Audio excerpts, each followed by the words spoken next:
স্বামী অসুস্থ, তাই চলে গেলেন স্ত্রী। বাঁচার আকুতি টাঙ্গাইলের রাজমিস্ত্রি সালমানের। জীবন বাঁচাতে নৌকায় বসবাস করছেন ৭০ বছরের বৃদ্ধা সাফিয়া। নেই মাথা গোজার জায়গা। প্রথমবারের মতো লাল আঙ্গুর চাষ করে সফল যশোরের জিয়াউর রহমান।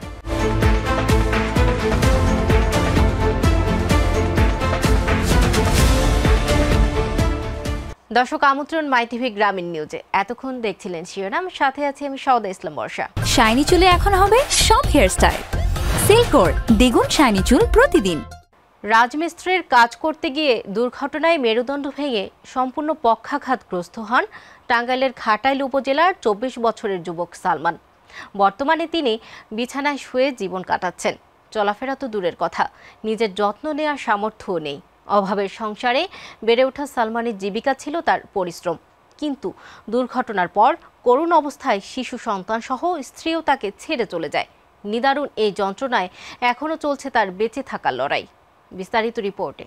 দেয়াল খসে মেরুদণ্ড ভেঙে যায় রাজমিস্ত্রি সালমানের, তাই স্ত্রী সন্তান সহ ছেড়ে চলে গেলেন সবাই। শরীরের ব্যথার চেয়ে মনের এই তীব্র ব্যথা আরও অসুস্থ করে দিয়েছে ২৪ বছর বয়সী এ যুবককে। বর্তমানে বিছানায় শুয়ে নিচের নির্মম পরিণতির সাক্ষী হচ্ছেন এই যুবক। ছাদের নিচে পড়া কাগজের মতো বাস হয়ে গেছিলাম গা। আমার বউ আমার রাইখা চইলা যায়। আমি যেমন মেয়ের সাথে একটু কথা বলবো তাও বলতে চাই না, আমার সব জায়গার থেকে ব্লক করে রাখছে। জ্বলন্ত হাইসালে যেমন খড়ি জ্বলে, আমি এইভাবে জ্বলতেছি। টাঙ্গাইল জেলার ঘাটাইল উপজেলার দেউলাবাড়ি ইউনিয়নের চৈথট্ট পূর্বপাড়ার বাসিন্দা মোহাম্মদ আসলাম হোসেনের বড় ছেলে সালমান। ছোটবেলায় হেফজখানায় পড়াশোনা শুরু করলেও পরিবারের অভাব অনটনের কারণে আর এগোতে পারেননি নিজের লেখাপড়া। জীবিকার তাগিদে অল্প বয়সে রাজমিস্ত্রির সহকারী হিসেবে কর্মজীবন শুরু করেন। ২০২৪ সালের মে মাসে নির্মাণ কাজে নিয়োজিত থাকা অবস্থায় বিল্ডিংয়ের কার্নিশ ভেঙে পড়ে তার ওপর। আমি রাজমিস্ত্রি কাজ করতাম। আজ থেকে ১ বছর আগে আমার অ্যাক্সিডেন্ট হয়, আমার উপরে পড়ে। ঘাটাইল চান্দ্রসী কাজ করবার দেয়া সানচিট ভাঙ্গা উপরে বসছিল। উপরে বইরা মেরুদণ্ডর হাড় ভাঙছি। এই সন্তানে হনাঙ্গ কামাই করে খাওয়াবো, এই সন্তানের অঙ্গ পালন আগে। সহকর্মীরা তাকে উদ্ধার করে হাসপাতালে নিলেও জানা যায় তার মেরুদণ্ড চূর্ণ বিচূর্ণ হয়ে গেছে। পরবর্তীতে তাকে উন্নত চিকিৎসার জন্য ঢাকায় পাঠানো হয়, কিন্তু অর্থের অভাবে ঢাকায় উন্নত চিকিৎসা সম্ভব হয়নি। যে ঠিকাদার প্রতিষ্ঠানের অধীনে সালমান কাজ করছিলেন তারা কোনো সহযোগিতা না করায় পরিবার নিদারুণ অসহায়ত্বের মধ্যে পড়ে যায়। অ্যাক্সিডেন্ট হওয়ার পরে ঘাটাইল থেকে টাঙ্গাইল রেফার করে দেয়। টাঙ্গাইল রাখে নাই, পরে ঢাকা মেডিকেলে রেফার করে দেয়। যেটা মেন মেরুদণ্ড ছাত্রছাত্রী হয়ে গেছে, অপারেশন করার লাগবে। ওই গার কারণে আর অপারেশন হয় নাই। ওই গায়ের চিকিৎসা করতে করতে ৬ মাস গেছে গা। তাও মাইসের কাছ থেকে চায়া চিন্তা নিয়ে গেছে, যা মাইসের দিয়েছিল সব শেষ হয়ে গেছে গা ৬ মাসে। এইটাই টাকার জন্য আর চিকিৎসা অপারেশন হয় নাই আমার। এমন দুর্বিষহ অবস্থায় ছেড়ে চলে যান স্ত্রী। একসময় যে প্রিয় স্ত্রীর সুখের জন্য দিনরাত শ্রম দিয়েছেন, শিশু সন্তান সহ তার চলে যাওয়ায় আরো ভেঙে পড়েন সালমান। অনেক বেশি ভালোবাসতাম। সুখের সময় ছিল আমার পাশে, দুঃখের সময় নাই। আমি এই ব্যথার জন্য বেশি কান্দি নাই, আমি খালি অনেকেই কান্দিছি, ওর কথাই ভাবছি। ওরে আমি এত ভালোবাসতাম, আমার জীবনের থেকেও বেশি ওরে বেশি ভালোবাসতাম। আমি সেদিন উজকারে গেছিলাম, ওর মুখের জন্যই তো গেছিলাম, ওর মুখের হাসি ফোটাবার নিয়ে তো গেছিলাম। সেদিন যদি ভালোভাবে ফিরে আসতে পারতাম কাজে যায়, হয়তো বা আমি ওর কাছে, ওর ফ্যামিলির কাছে সারা জীবন ভালো থাকতাম। টাকা পয়সাও শেষ হয়ে গেছে, আর কোনো চিকিৎসা নিতে পারি নাই। বর্তমানে সালমান চলাফেরা তো দূরের কথা, বিছানা থেকে উঠতেই পারেন না। মলমূত্র ত্যাগ করতে হচ্ছে বিছানায় শুয়ে, এমনকি উঠে বসতেও সহযোগিতা লাগে অন্যের। সালমানের মা বাবা যতটা সম্ভব চেষ্টা করেছেন ছেলেকে বাঁচানোর, কিন্তু অর্থনৈতিক সীমাবদ্ধতা তাদের পথ আটকে দিচ্ছে। গ্রামবাসীরাও সালমানের পাশে দাঁড়ানোর চেষ্টা করছেন, তবে তা প্রয়োজনের তুলনায় খুবই সামান্য। এই অবস্থায় সমাজের বিত্তবান ও সহৃদয়বান মানুষের প্রতি সালমানের জীবন বাঁচাতে এগিয়ে আসার বিনীত আহ্বান জানিয়েছেন তার পরিবার ও স্বজন। সরকারিভাবে কেউ সহযোগিতা করেন, আমার চিকিৎসা হয়, আমার বাবা মার কষ্ট আমি দূর করে দিতে চাই, যে আমার বাবা মার পাশে আমার সংসারে হাল ধরতে চাই। তার বলছে ৫-৭ লাখ টাকা হইলে সুস্থ হবো, আগের মতো স্বাভাবিক জীবনে আসতে পারবো। সবার কাছে সাহায্য চাই। ৫ টাকা চিকিৎসা করতে পারি নাই বিদা, কিন্তু ঘরে পড়েছে। তখন আমরা সহযোগিতা দিলে আমরা একটু মানে আল্লাহ ওরে বাঁচাইতো আর কি।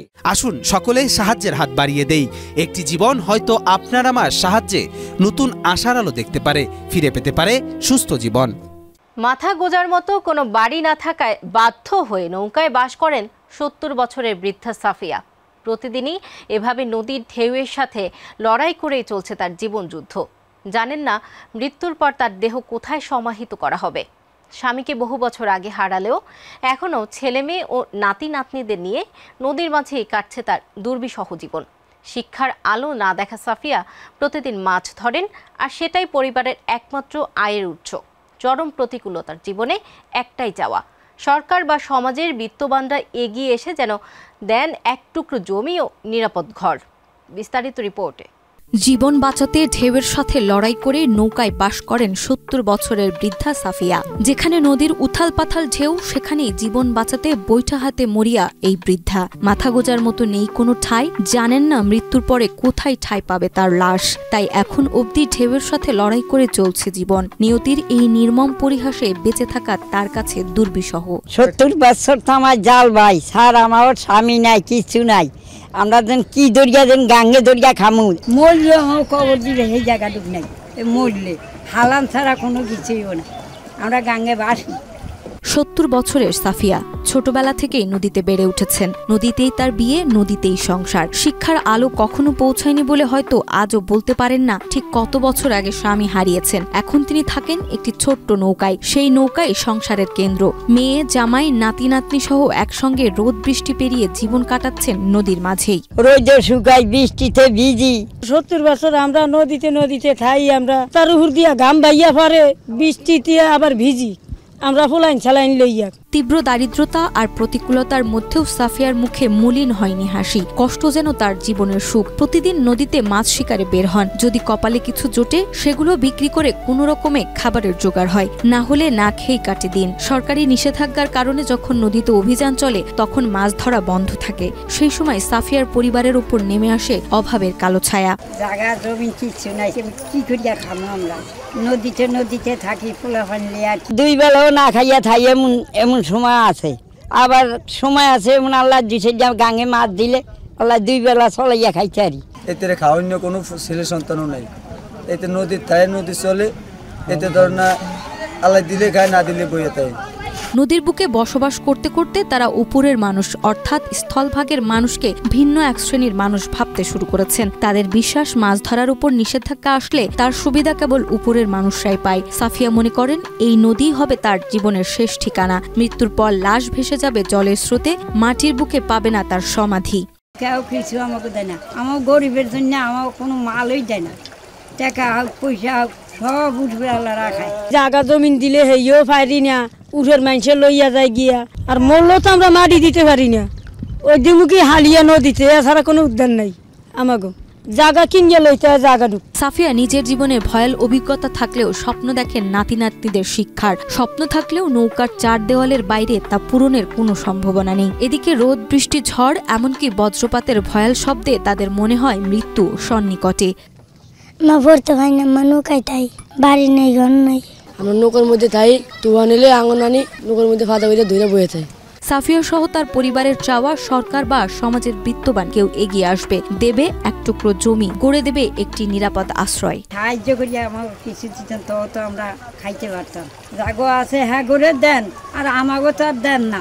এই নানি আমার কষ্ট করেছে, ফালিয়ে টালিয়ে ডাঙ্গর করছে, এই নানির কষ্ট আমরা সহ্য করতে পারছি না। আর বৃদ্ধ মহিলারও কোনো কুল নেই। এই ৭০ বছর বয়সে নৌকার নদী থাকে, জীবন যাপন নৌকার নদী করে, তার পাশে দাঁড়ানো কোনো লোক নেই। এখন পাশে কিছু ভালো মানুষ দাঁড়াইতো, কিছু সরকারি অনুদান তারা পাইতো, তারা দেখা গেছে এখন 12 মাস জালবা লাগতো না। তাদের স্বপ্ন খুব বড় কিছু নয়, শুধু একটু ঠাঁই, একটু নিরাপত্তা। নদীর মাঝখানে ভাসা এই পরিবারটি পাক এক টুকরো জমি, জীবনের বাকি কটা দিন সাফিয়ার আনন্দেই কাটুক, এমনটাই প্রত্যাশা সকলের। নাজমা, মাই টিভি। প্রথমবারের মতো লাল আঙ্গুর চাষ করে সফল হয়েছেন যশোরের মনিরামপুরের জিয়াউর রহমান। 2024 সালের জুনে তিনি বাইক্লো, অ্যাপোলো ও ব্ল্যাক ম্যাজিক জাতের আঙ্গুরের চারা রোপণ করেন। মার্চে গাছে ফুল আসার পর এপ্রিল থেকে ফল ধরা শুরু হয়। বর্তমানে মাচায় থোকায় থোকায় লাল আঙ্গুর ঝুলছে। এ লাল আঙ্গুরগুলো সিডলেস ও মিষ্টি, দামও অধিক, তাই অর্থনীতিতে ইতিবাচক ভূমিকা রাখবে বলে আশা করছেন কৃষক। বিস্তারিত রিপোর্টে। থোকায় থোকায় ঝুলছে টসটসে লাল আঙুর। সবুজ জাতের আঙুর সচরাচর দেখা মিললেও লাল আঙুর এই প্রথম চাষ হচ্ছে মনিরামপুরে, যা থেকে সফলতার মুখ দেখবেন বলে আশা করছেন কৃষক। আমি 42 শতক জমিতে আঙ্গুরের চাষ করছি। চাষে লাভজনক আশা করতেছি, 500 টাকা করে কেজি বিক্রি করতেছি। যশোরের মনিরামপুর উপজেলার খেদাপাড়া ইউনিয়নের হেলাঞ্চি গ্রামে প্রথমবারের মতো লাল আঙ্গুর চাষ করে সাফল্যের মুখ দেখেছেন মোহাম্মদ জিয়াউর রহমান। 2024 সালের জুন মাসে তিনি নিজস্ব 1 বিঘা জমিতে বাইক্লো, অ্যাপোলো ও ব্ল্যাক ম্যাজিক এই 3 জাতের আঙুরের চারা রোপণ করেন। অনেক আগের থেকে আমার ইচ্ছা, আমার শখ যে আমি ফলের বাগান করব। এর আগে আমি ফুলের বাগান করেছিলাম, মালটা পেয়ারা বাগান করেছিলাম। এরপরে আমি দেখলাম যে এতে হয়তোবা সফলতা সামনে আশা করা যাবে না, বিকল্প কোনো ধারায় যাওয়া যায় কিনা। এই বিকল্প আমি আঙ্গুরের চাষেই চলে আসি। গাছ বড় হলে সিমেন্টের খুঁটি, তার ও বাঁশ দিয়ে মাচা তৈরি করেন। চলতি বছরের মার্চে গাছে ফুল আসে এবং এপ্রিল থেকে ফল ধরতে শুরু করে। এখন মাচা জুড়ে থোকায় থোকায় ঝুলছে লাল আঙুর। আঙুর যেন পোকামাকড় বা পাখির আক্রমণ থেকে রক্ষা পায় এবং রং ঠিক থাকে, সেই জন্য প্রতিটি থোকা পলিপ্যাকে মুড়ে রাখা হয়েছে। নিয়মিত পরিচর্যার ফলে গাছগুলো সুস্থভাবে বেড়ে উঠেছে এবং ফল মিষ্টি হতে শুরু করেছে। একটা জমি নতুন করে প্রস্তুত করতে হলে সেখানে চাষ করার পরে চুন বা বোরন দানা এগুলো দিয়ে জমিটা সুন্দর করে চাষ করি, ফ্রেশ করি, জমিটা সেচ দিয়ে কয়েকদিন পরে আবার সেচ দিয়ে দিতে হবে। দেওয়ার পরে এবার চারা দাম করে বানে ঠেলে উঠবে, গাছে ঠেলে বান তৈরি করতে হবে ক্রমান্বয়ে। এরপরে শুধু দিয়ে করে দিলে বানে আস্তে আস্তে লতানো শুরু করবে। লতানো শুরু করার পরে ওরা 3 মাস সময় পাবে, বানে বাইরে থাকবে। এরপরে শীতের সময় ওরা পাতা ঝরে যাবে, যাওয়ার পরে শীতের শেষে কাটিং করতে হবে। কাটিং করার পরে মেডিসিন দিয়ে দিলে ফুলজালি চলে আসবে। লাল এই আঙুর প্রতি কেজি বিক্রি হয় 500 টাকা দরে, আর এ থেকে অধিক মুনাফার আশা করছেন জিয়াউর রহমান। ভিন্ন জাতের এই আঙুর দেখতে দূর দূরান্ত থেকে অনেকেই ভিড় করেন। তাদের মধ্যে অধিকাংশই নিজেদের পরিবারের জন্য কিনে নিয়ে যান এই সুস্বাদু আঙুর। এখানে আমার যে দর্শনার্থীরা আসছে, আমি তাদেরকে যখন ফল 1-2টা ফল খাওয়াচ্ছি, তারা এমনভাবে বলতেছে যে আসলে আকর্ষণীয়, মিষ্টি, সুস্বাদু ফল। আমি তারা আমার কাছে জিজ্ঞাসা করছে কত করে, আমি বলি 500 টাকা। এই জন্য আমি চড়া মূল্যে বিক্রি করলেও তাদের অসন্তুষ্টির কোনো ইয়ে নাই, তারা খুশিতেই নিয়ে যাচ্ছে, এখান থেকেই বিক্রি হয়ে যাচ্ছে। তাতে করে আমি মোটামুটি প্রচুর লাভের আশা করতেছি আর কি। জিয়াউর রহমান বলেন, মে মাসের শেষ দিকে আঙুর পাকতে শুরু করে। তার আশা যশোর সহ দেশের বিভিন্ন স্থানে বিক্রি করতে পারবে এই আঙুর। জিয়াউর রহমানের মতে এখন অনেক জায়গায় আঙুরের চাষ হচ্ছে। এভাবে চাষ বাড়লে বিদেশ থেকে আঙুর আমদানির প্রয়োজন পড়বে না, বরং দেশে বৈদেশিক মুদ্রা সাশ্রয় হবে। ভিন্ন জাতের ফসল চাষে সমৃদ্ধ হোক বাংলাদেশের কৃষি, অর্থনীতিতে যোগ হোক নতুন মাত্রা, এমনটাই প্রত্যাশা সচেতন মহলের। নাজমা, মাই টিভি। দর্শক, এই ছিল আজকের মাই টিভি গ্রামীণ নিউজ। গ্রামের আলোচিত সব খবর দেখতে চোখ রাখুন মাই টিভি গ্রামীণ নিউজে। ধন্যবাদ এতক্ষণ সাথে থাকার জন্য।